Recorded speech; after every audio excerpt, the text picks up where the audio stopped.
আলাইকুম। এই ভিডিওতে আমরা মাইক্রোউইন্ড দিয়ে অর গেট ডিজাইন করা শিখব। গত ভিডিওতে আমরা মাইক্রোউইন্ড দিয়ে নর গেট ডিজাইন করা শিখেছি। অর গেট ডিজাইন করার কাজ মূলত নর গেট ডিজাইন করার পরে শুরু হয়। অর্থাৎ নর গেট ডিজাইন করার পরে আমরা যদি সেখানে একটা ইনভার্টার ইউজ করতে পারি, তাহলে ঠিক তার উল্টা ভ্যালুগুলা দেখাবে আমাদের এখানে। বুঝতে পারছো? তো সেজন্য আমরা আগের ভিডিওতে যেহেতু আমরা নর গেট ডিজাইন করেছি, সেই নর গেট ডিজাইনটাই আমার এখানে আছে। আমি ওইটার সাথে আলাদাভাবে একটা ইনভার্টার অথবা সিমস ইনভার্টার বলতে পারো, সেটা এড করে দিব। যাতে করে আমাদের আগের ইনপুটটা যেটা আসবে সেটা ইনভার্ট হয়ে নতুন আউটপুট চলে আসে। বুঝতে পারছো? তো সেই কাজটাই করব, তাহলে আমাদের নর গেটটা অর গেটে রূপান্তর হয়ে যাবে। তো এই কাজটা করার জন্য আমাদের মূল বেসিকটা এখান থেকে একটু দেখে নেই। এটা ছিল গত ভিডিওতে আমাদের নর গেটের সার্কিট ডায়াগ্রাম, এবং তার সাথে আমি যখন একটা সিমস ইনভার্টার দিয়ে দিছি, তো এখান থেকে যে আউটপুটটা আসছিল, নর গেট থেকে যে আউটপুটটা আসছিল সেটা সিমসের ইনপুট আকারে প্রবেশ করছে এবং সিমস থেকে সেটা ইনভার্ট হয়ে নতুন আউটপুট আসছে।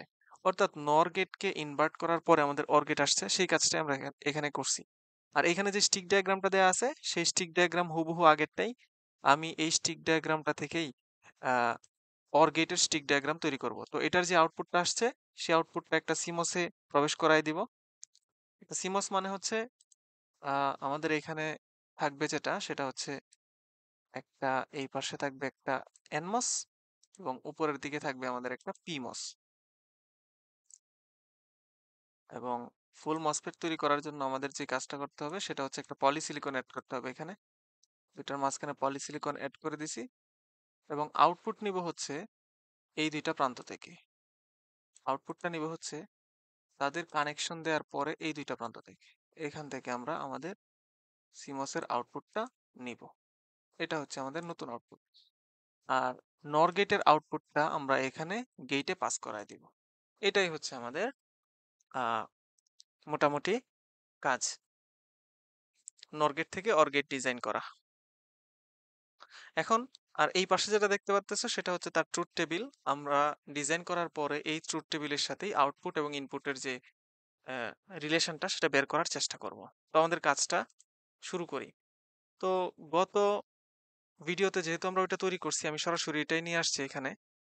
এখান থেকেই আমি এখন একটা ইনভার্টার শুধু অ্যাড করে দেব। তো ইনভার্টারটা অ্যাড করতে হলে আমাকে এখানে এটা একটু অ্যারেঞ্জ করতে হবে। আর হচ্ছে এখান থেকে এটা একটু সরায় দিব। এই আউটপুটটা সরাই দিলাম। এখন হচ্ছে এখানে আমি একটা ইনভার্টার বা সিমস ইনভার্টার বলতে পারো, সেটা এখানে ড্র করব। সিমস ইনভার্টারটা এইখানে ড্র করতেছি। ওদের সিমস ইনভার্টার উপরে হবে একটা পি ডিফিউশন দিয়ে দিব এখানে। এই তো পলিসিলিকনটা এখানে দিয়ে দিব। মোটামুটি আমাদের দুইটা মসফেট তৈরি হয়ে গেছে, কোনো প্রবলেম নাই এখানে। আউটপুটটা পাবো হচ্ছে এখানে কন্ট্যাক্ট দেওয়ার পরে।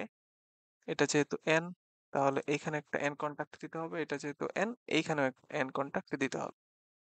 উপরে একটা পি মস, সেজন্য এখানে একটা পি কন্ট্যাক্ট দিব, এইখানেও আরেকটা পি কন্ট্যাক্ট দিব। এবং দুইটা আউটপুট নিব আমরা এই প্রান্ত থেকে, সেজন্য এখানে মেটাল দিয়ে কানেক্ট করে দিব। আউটপুটটা নিব হচ্ছে এখান থেকে। বুঝতে পারলা? আর এটার আউটপুটটা যাবে সরাসরি আমাদের গেট টার্মিনালে এইখানে।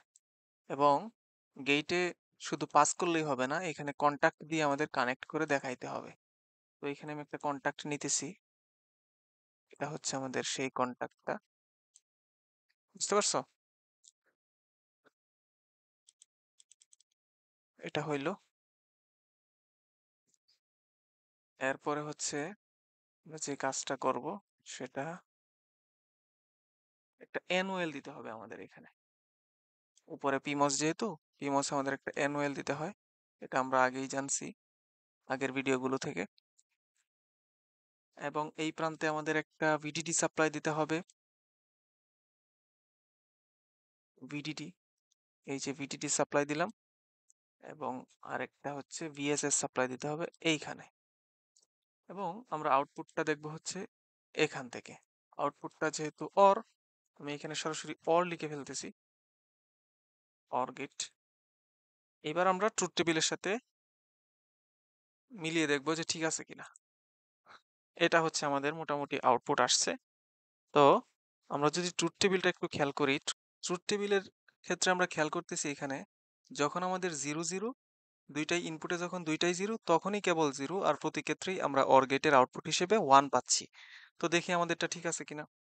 যখন আমাদের ইনপুটেও 0, ইনপুট দুইটাই 0, তখন হচ্ছে 0। ইনপুট একটা 0 একটা 1 অথবা দুইটাই 1, প্রতি ক্ষেত্রেই 1, এবং এইখানে হচ্ছে যখন দুইটা 0 তখনই হচ্ছে 0। আর শুরুর দিকে এটা হচ্ছে আমাদের ক্যাপাসিটর চার্জের জন্য যতটুকু টাইম নিছে সেটা ডিস্টরশন আসছে এটা।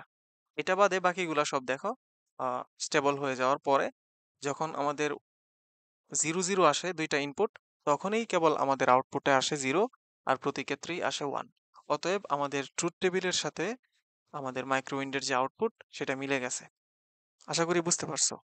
এরপরের ডিজাইনে আমরা এক্সঅর নিয়ে কথা বলবো, এক্সঅর ডিজাইন করব মাইক্রোউইন্ডে। আশা করি বুঝতে পারছো।